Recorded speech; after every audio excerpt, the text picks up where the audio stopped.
Подоровьев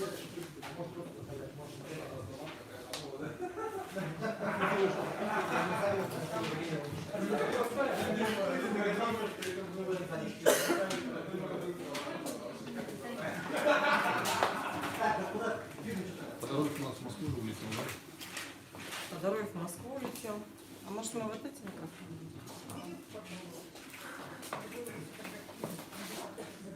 Что там у нас? По времени. Какие времени? До 5 минут. Ну, то есть мне до 5 минут не выпустили. Ну да.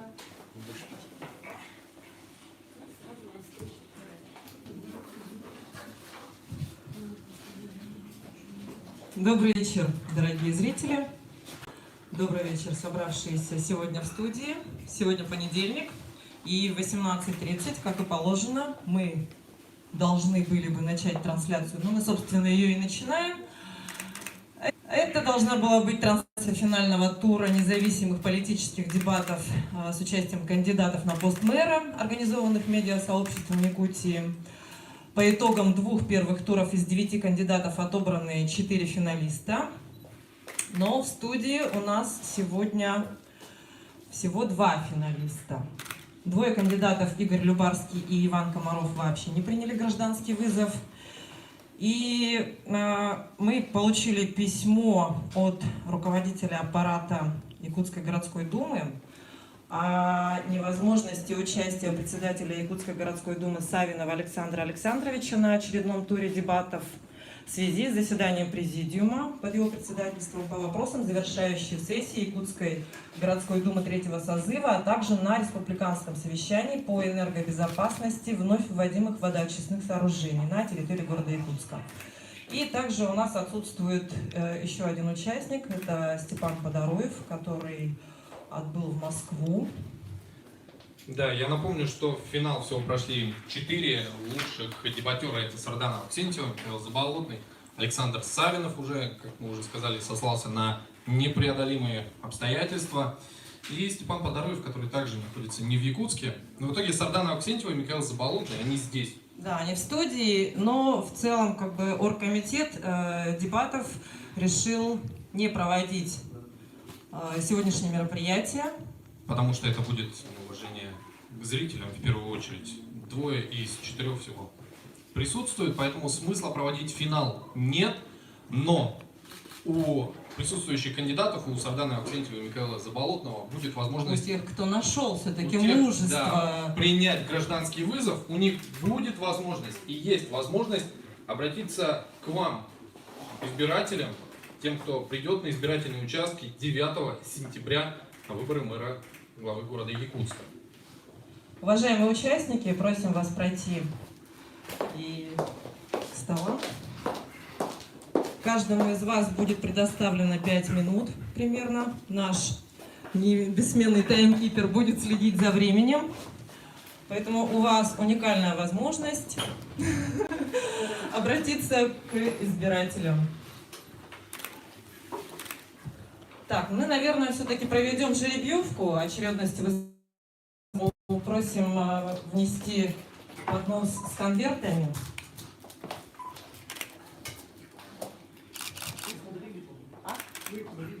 Удалили, да? Ну, тогда вы сами определите, пожалуйста, Михаил и Сардана. По логике я должен уступить даме, поэтому Сардане Аксентьеву предоставляю слово. пожалуйста, до 5 минут обращайтесь в камеру, обращайтесь к избирателям. У вас есть такая возможность.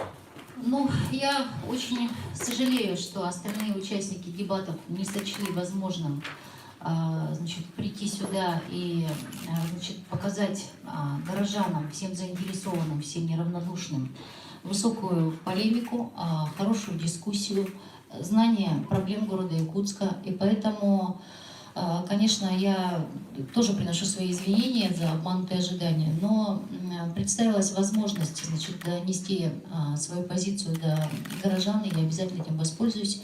Я хочу сказать, что я во всех социальных сетях, в своих аккаунтах официальных, разместила свою программу, поэтому не считаю нужным сейчас здесь останавливаться на ней подробно. Хотела бы остановиться на основных проблемах, которые на сегодняшний день я вижу и которые требуют безотлагательного решения. Первое – это большое количество ветхого и аварийного жилья. С 1 января следующего года начнет работать новая программа, в которой предусмотрены новые механизмы. И я считаю, что наш город должен избавиться от уродливых и небезопасных строений. Второе – это состояние наших дорог.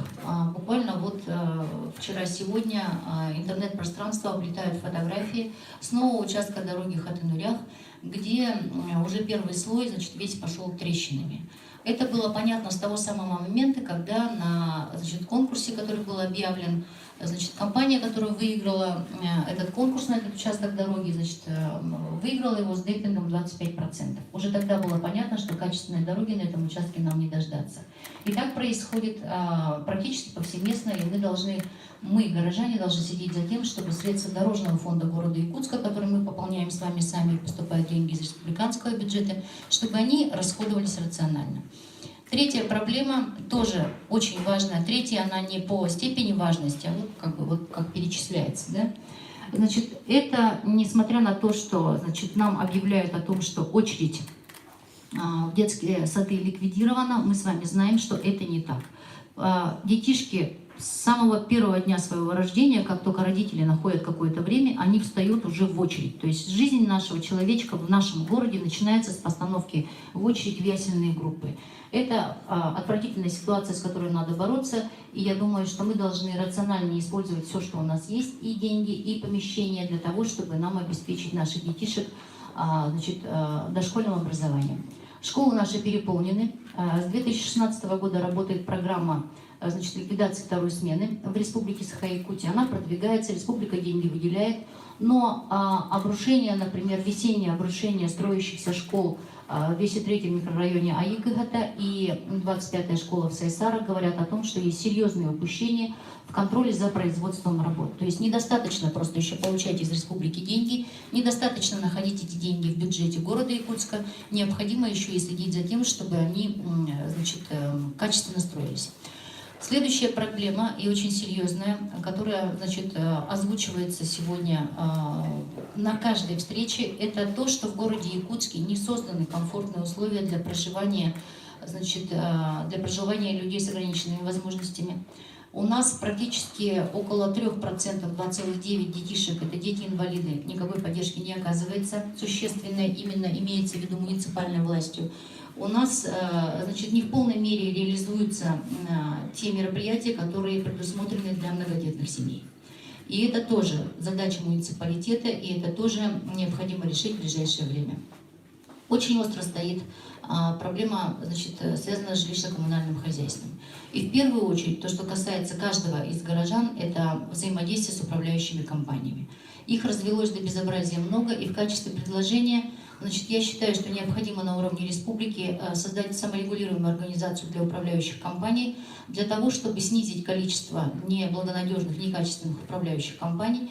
И более того, окружная администрация должна взять на себя работу по методической, методологической помощи, практической помощи собственникам во взаимоотношениях с управляющими компаниями. Это очень важно.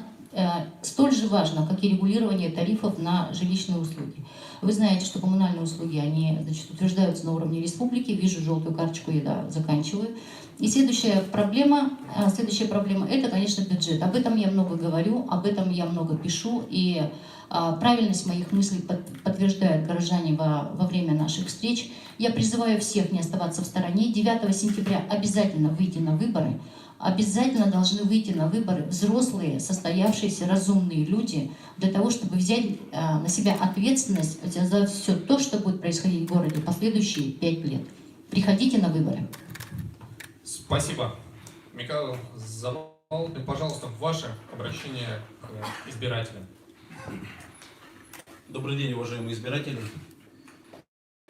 Ну, вы знаете, вот встречаясь с разными людьми в нашем городе, с разными слоями населения, с разными, абсолютно разными достатком людьми, понимаешь, что все говорят об одном и том же, они говорят о средствах, говорят о том, что в городе не хватает средств.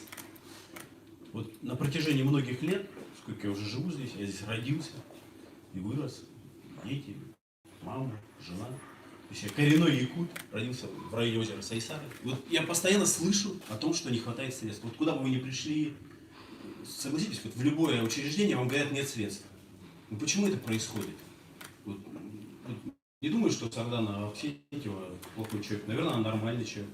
Александр Савинов, наверное, тоже нормальный человек, да? Они, наверное, хотят благ для города. Наверное, и Заболев, и Михальчук, и Айсен Николаев.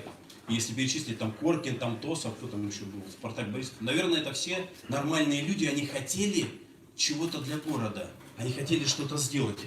Почему этого не произошло? Почему 50 лет мы говорим об одном и том же? Почему мы перечисляем этот список проблем? Вы можете мне сказать?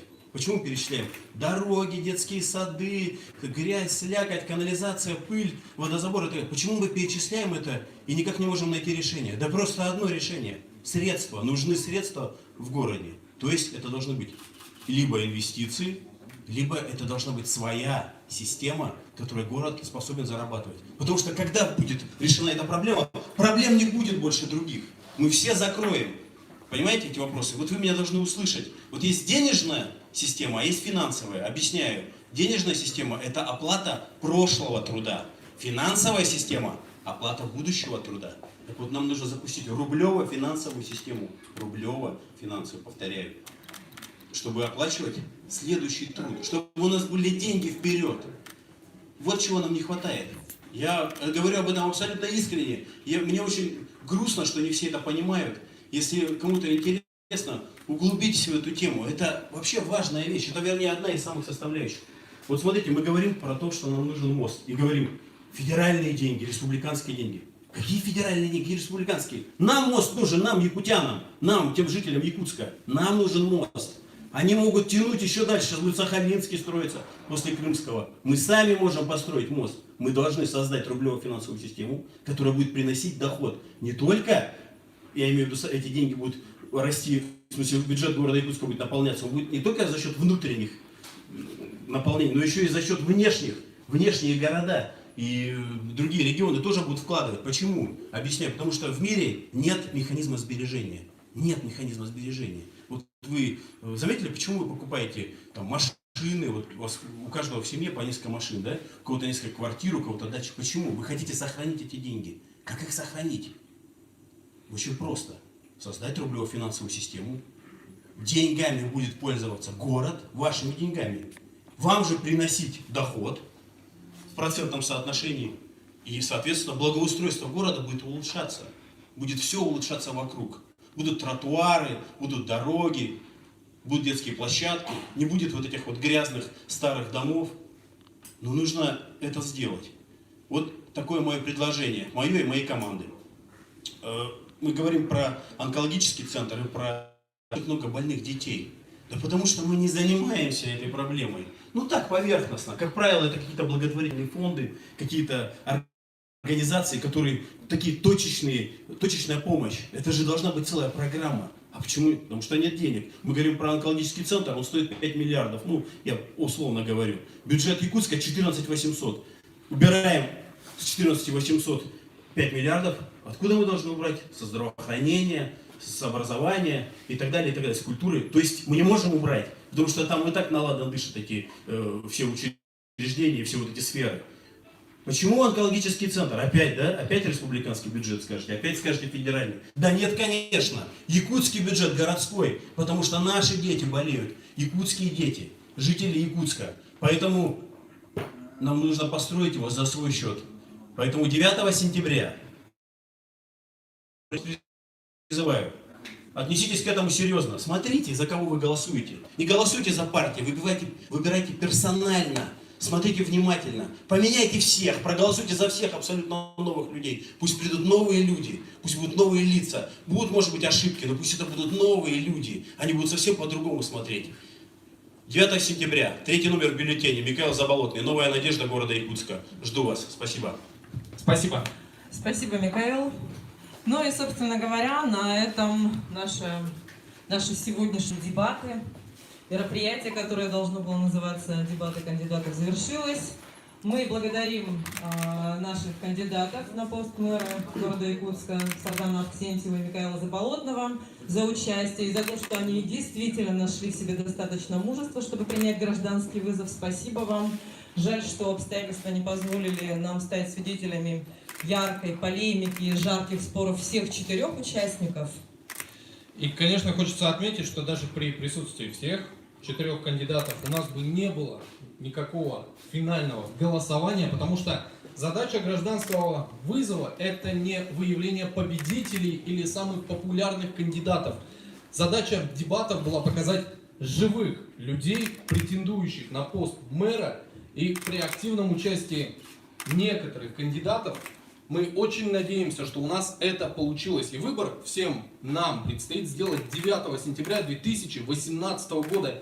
И надеемся, что эти дебаты, пускай 2 полных тура и неполный финал, помогли вам определиться с решением.